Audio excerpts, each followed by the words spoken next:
Hello friends, I am C Vardhaman from Aram institute. अब आज इस वीडियो में इनकम टैक्स और जीएसटी से रिलेटेड जितनी भी मिसलेनियस बातें मेरे को याद आ रही है मैं सब आपको बता देता हूँ, क्योंकि अब आप लोग का अकाउंट्स का पेपर है नेक्स्ट। तो आज जितनी भी बातें आ रही है ध्यान से सुनना और इसे फ्रेंड्स तक शेयर करना। सब इंपॉर्टेंट बातें जो मेरे को याद आ रही है सब बता देता हूँ।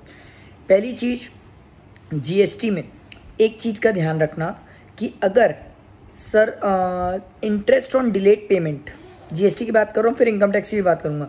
इंटरेस्ट ऑन डिलेड पेमेंट अगर हुआ और अगर सामने वाले ने उसको वेव कर दिया है तो वो चीज़ वैल्यू ऑफ सप्लाई में नहीं आती है। इसका ध्यान रखना, ये गलती हो जाती है एग्जाम में। हम उसको इंक्लूड कर लेते हैं, नीचे ब्रैकेट वाला पढ़ते नहीं है। कई बार ब्रैकेट में देता है, कई बार नोट्स में नीचे देता है। ठीक। दूसरा जो मेरे को लगता है सर, इनपुट टैक्स क्रेडिट में जो time limit for availing the credit है वो एक्सटेंड हुई है, वो 13 नवंबर तक चले गई है। वो डेट को याद रख सकते हो, अमेंडमेंट है, एग्ज़ाम में आने के काफ़ी चांसेस हैं। अच्छा, और मैं आपको और कुछ इम्पोर्टेंट बताता हूँ। एक रिटर्न वाले चैप्टर में जो टाइम लिमिट थी जो अमेंड हुई है सर नॉन रेसिडेंट के केस में, आप उसको ज़रूर देख सकते हो। That is very important. मेरे को लगता है उससे थियोरेटिकल क्वेश्चन आ सकता है। ठीक है। और अच्छे पॉइंट्स क्या है, एक इनकम टैक्स का मेरे को पॉइंट याद है, ध्यान से सुनना, काफ़ी इंपॉर्टेंट पॉइंट है। और मुझे लगता है 14 मार्क्स के क्वेश्चन में ये कवर होता है। ठीक है। और नहीं तो सीएस और सीएमए वालों के भी कहीं ना कहीं कवर हो जाएगा। ये पॉइंट बहुत इंपॉर्टेंट है। जो जीएसटी की पेनल्टी है due to infraction of law तोड़ने के लिए होगी तो वो पेनल्टी अलाउड नहीं है। ठीक है। Due to breach of contract हुई वो अलाउड है। ये चीज़ को ध्यान रखना। ये 14 मार्क्स के क्वेश्चन में स्टूडेंट ने मेरे को कमेंट करके ही बोला था सर इसका थोड़ा सा बता दो, तो मैंने ये चीज़ आपको बता दी। ध्यान रखना, जब जीएसटी का पेमेंट कराएगा तो उसमें याद रखना पीजीपी का सेक्शन 43 भी अप्लाई करना है। ठीक है। जीएसटी के आउटस्टैंडिंग पेमेंट में जीएसटी और कस्टम के स्टूडेंट भूल जाते हैं, गलती हो जाती है, जानबूझ के कोई नहीं करता है। ठीक है। इतनी तो इम्पोर्टेंट चीज़ें मेरे को याद आई है। और कुछ इम्पोर्टेंट, अगर क्लबिंग से कुछ आया कभी तो याद रखना एक माइनर का 1500 का एग्जेम्पशन और क्रॉस ट्रांसफ़र वाला याद रख लेना यार।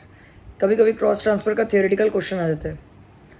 और मैंने बाकी तो शॉर्ट्स बना के बहुत सारे डाल के बताया था आपको, बहुत सारी चीज़ें बताई थी।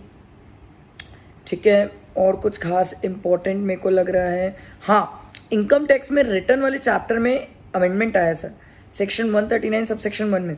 उसमें ना कुछ केसेस हैं जहाँ पर रिटर्न फाइल करना कंपलसरी हो गया है। जैसे अगर आपका 60 लाख से ज़्यादा टर्नओवर हो जाए तो आपको रिटर्न फाइल करना पड़ेगा। कुछ केसेस ऐड हुए। मेरे हिसाब से उन सब केसेस को ज़रूर देख लेना। रीज़न ये कि वो भी आने के चांसेस हैं, क्योंकि रिसेंट अमेंडमेंट है तो ज़रूर पूछ सकता है एग्ज़ाम में, डेफिनेटली चांसेस बनते हैं। ये हो गया। अच्छा, अपडेटेड रिटर्न, उसको मत भूल जाना। अपडेटेड रिटर्न तो सर लेटेस्ट अमेंडमेंट है, तो अपडेटेड रिटर्न से थियोरेटिकल क्वेश्चन भी आ सकता है। और एमटीपी जो सेकंड वाली थी उसमें उसका क्वेश्चन भी है। और मेरे को लगता है ये मैंने बहुत सारी इंपॉर्टेंट चीज़ें आपको बता दी है, बहुत सारी चीज़।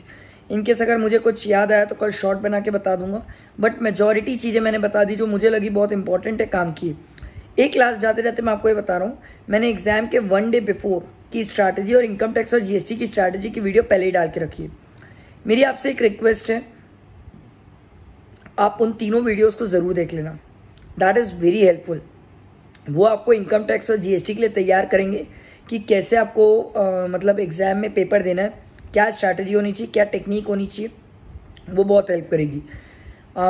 Sir case study based questions कैसे अटेंड करना है ये मैंने एमटीपी और आरटीपी के टाइम पे सिखाया था सर। आप उस तरीके को फॉलो करो, आपसे केस स्टडी पैटर्न के क्वेश्चंस बन जाएंगे। प्रोबेबली मेरे को जहाँ तक जितनी चीज़ें याद थी, मेरे को जो मतलब कमेंट्स में आए थे या मैसेज में आए थे, जो चीज़ें बताने लायक लगी मेरे को इम्पोर्टेंट, मैंने सब बताया। इनकेस अगर कोई छूट गया होगा तो आई एम सॉरी, बट ये सब चीज़ें इंपॉर्टेंट है, ये सब चीज़ें बात ध्यान रखना।